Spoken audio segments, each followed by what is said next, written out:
불타오르네.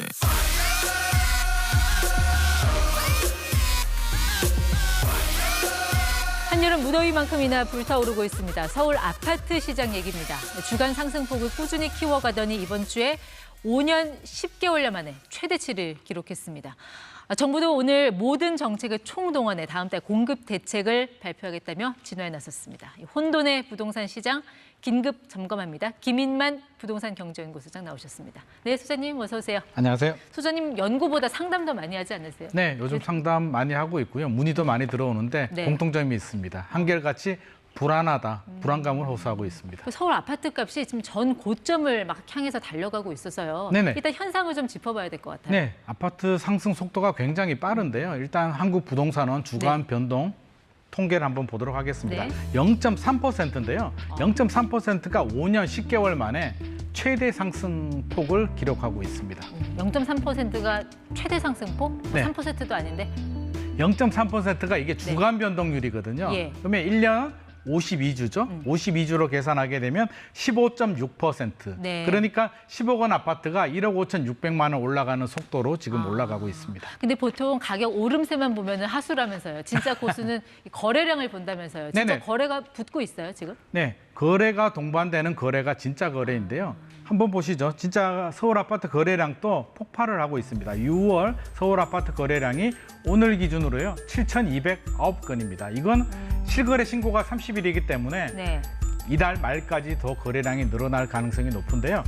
7,000건은 그러면 느낌이 안 오잖아요. 그렇죠. 이게 많은 거야, 적은 거야. 느낌이 안 오는데 제가 2020년, 2021년 우리 불장이었잖아요. 연끌하고 난리가 났을 때 그때 거래량과 비교를 했는데요. 이 정도 숫자면 거의 넘버 3, 넘버 4 정도로 굉장히 높은 거래량을 기록하고 그러니까 있습니다. 많은 분들이 이제 2020년, 2021년처럼 집값 폭등하는 거 아니야? 나 또 그때처럼 뭐 벼락거지 되는 거 아니야? 이런 불안심이 있잖아요. 네네. 그때의 상승장, 지금의 상승장 뭐가 달라요? 좀 차이점이 있습니다. 그때 같은 경우는 이제 전국적으로 수도권, 지방으로 상승세가 굉장히 확산이 됐는데요. 최근의 특징을 보자면 네. 서울 중심으로 굉장히 집값이 가파르게 올라가고 있고요. 예. 오히려 지방은 굉장히 냉각되어 있습니다. 그리고 2020년, 2021년에 신고가 행진이 계속 나오고 있었는데요. 최근 흐름은 전고점을 따라가는 흐름이지 신고가는 최근 일부 지역들이 나오고 있는데 일부 지역들 같은 경우는 굉장히 좀 당황하는 경우들이 생길 수가 있는데요. 네. 강동구에 고덕주공 2단지를 재건축한 그라시움이라는 아파트가 예. 있습니다. 우리가 당소에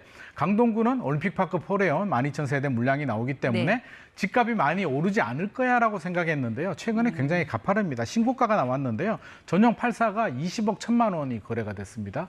이게 올 초에 15억 5천만 원 정도 거래가 되던 아파트인데요. 예. 갑자기 8개월 만에 껑충 올라갔기 때문에 시장의 수요자들이 굉장히 당황하고 있습니다. 그리고 요즘 같은 불경기에 진짜 집을 누가 사나? 그것도 서울에서 이런 네네. 생각할 텐데 매수 주체가 누굽니까?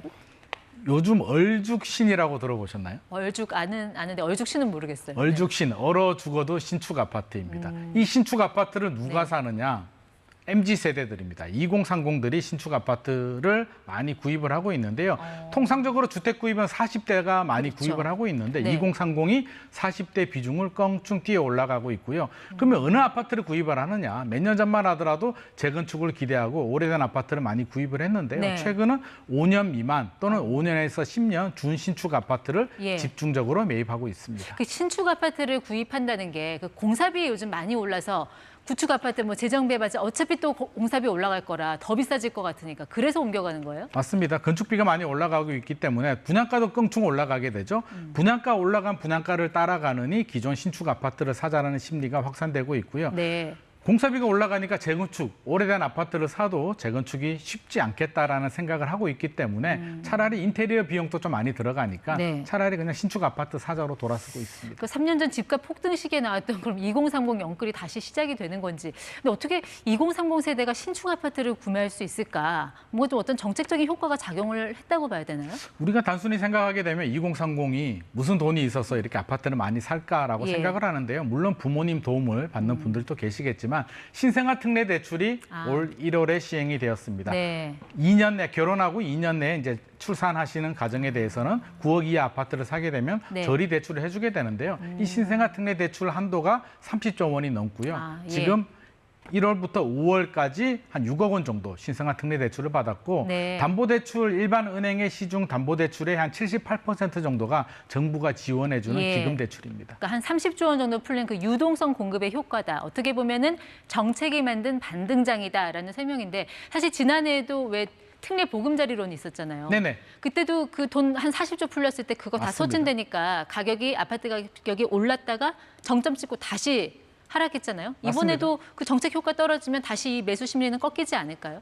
그럴 가능성이 좀 상당히 높습니다. 이번에도 9월부터 이제 스트레스 DSR 원래 7월에 시행하려다가 네. 9월로 2달 연기를 해서 2단계가 시행되는 거죠? 2단계가 시행이 예. 됩니다. 그러면 대출 한도가 좀 줄어들게 되거든요. 그래서 최근에 한도 줄어들기 전에 좀 사자. 그리고 정부가 예. 연기를 하니까 이게 규제를 안 하는 거 아닌가 하는 시그널을 주기 때문에 많이 구입을 했는데요. 네. 결국에는 대출 한도는 소진이 될 수밖에 없는 구조입니다. 그래서 우리가 한편에서 보면 너무 불안하기 때문에 네. 우리가 경제학의 게임 이론이라는 게 있거든요. 우리가 무인도에 떨어졌습니다. 앵커님하고 저하고요. 네. 큰 바나나 나무가 있는데 굉장히 많이 열렸습니다. 근데 자고 일어나니까 제가 절반을 다 먹어버렸습니다. 어떤 마음이 들겠습니까? 저도 빨리 따라 먹어야 될 것 같아요. 기름만이 먹기 전에 빨리 먹어야겠다는 생각이 들잖아요. 지금 부동산 시장 분위기도 그런 상황입니다. 내가 먼저 집을 사야지 내가 늦게 사게 되면 집값이 올라가서 비용을 더 지불해야 될 수도 있다라는 예. 그 불안한 마음 때문에 지금 너도 나도 서두르고 있는 상황입니다. 네, 그러니까 말씀을 종합해 보면 지금은 어떻게 보면 정책이 맞는 마지막 불꽃 장세고 이거는 조만간 조정을 받을 것이다. 다만 그 시기는 한 9월, 10월 스트레스 DSR 2단계가 시행되는 그 즈음이 될 것이다. 그쯤이 될 수도 있고요. 아마 예. 정책에 좀 달려 있는데 아마 정부도 지금 최근에 공급 대책도 발표가 됐지만 네. 지켜보고 있을 겁니다. 여기서 추가 상승을 해서 추석까지 간다면 아마 정부도 규제 카드를 꺼내놓을 수밖에 없을 것 네. 같습니다. 근데 당초 스트레스 DSR 2단계는 원래 7월에 시행될 예정인데 왜 2달을 미룬 거예요? 아마 정부 입장에서는 여러 가지 고민을 했을 텐데요. 지금 가장 문제가 PF 문제거든요. PF 문제를 해결하려면 지방의 미분양도 산적돼 있는 상태에서 예. 어느 정도 주택 시장이 좀 부양이 되어줘야 되는데 혹시라도 스트레스 DSR을 해서 주택 시장이 침체가 되면 PF 문제 해결에 문제가 되지 않을까 싶어서 네. 2달 연기했는데 시장에는 잘못된 시그널을 좀 준 것 같습니다. 근데 다음 달 또 정부가 공급 대책 발표한다고 오늘 이야기했잖아요. 네네. 내용은 얘기 안 하고 다음 달에 이제 전면적으로 재검토를 하겠다. 네네. 그거는 결국 근데 서울 수도권 쪽 공급 대책을 이야기하는 걸까요? 그렇습니다. 최근에 이제 관계 장관 회의에서도 총력 대응 방안이 나왔는데요. 서울 수도권은 공급이 부족해. 최근에 인허가 물량이 줄어들고요. 재건축이 제대로 진행이 안 되면서 공급이 부족하기 때문에 또 불안 심리를 자극하는 요인들이 있습니다. 네. 그래서 서울 수도권은 공급을 늘리는데 총 역량을 집중을 할 것 같고요. 지방은 반대로 지금 미분양이 굉장히 많이 쌓여 있기 때문에 좀 예. 어려운 상황입니다. 서울 수도권은 집값을 잡아야 되고 지방은 살려야 되고 네네. 어떻게 보면 브레이크 밟으면서 엑셀도 동시에 밟아야 되는 그런 약간 좀 아이러니한 상황인 것 같아요. 아이러니한 네. 상황인데 이걸 잘 활용해야 될 것 같습니다. 전국으로 볼 게 아니고요. 서울은 과열, 지방은 냉각이라면 이 물기를 지방으로 좀 돌릴 필요도 있겠죠. 그래서 네. 지방 미분양을 해소할 수 있는 5년간 양도세 면제 이런 혜택을 내놓고요. 서울 수도권 같은 경우는 다른 규제는 풀지 말고 공급 확대에 초점을 좀 맞출 필요가 있을 것 같습니다. 네, 근데 사실 그 공급 부족이라는 얘기는 5년 전에도 부족했고 6개월 전에도 부족했고 앞으로 한 10년 후에도 부족할 것 같은데 그래서 저는 그 공급론은 약간 허상 같아서요. 예. 맞습니다. 굉장히 중요한 포인트를 지적을 해주셨는데요. 우리는 공급이 부족해서 불안하다라고 하는데 2017년, 2018년에 10년 내 최대 서울에서 공급 물량이 나왔습니다. 4만 7천호가 나왔음에도 오히려 집값은 폭등을 했고요. 네. 최근에 올림픽파크 포레온 집값이 폭등하고 있는데 강동구 쪽이 네. 공급 물량이 올해 12,000세대가 나옴에도 올라오기 때문에 결국에는 공급에 대해서 너무 지나치게 우리가 불안해하고 있다라는 생각이 예, 듭니다. 그래서 오늘의 마지막 질문.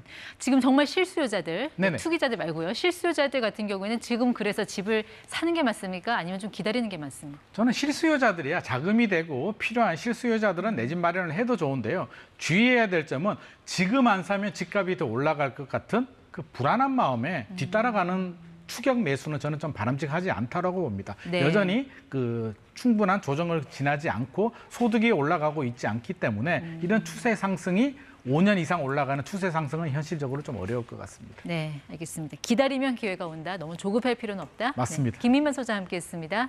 고맙습니다.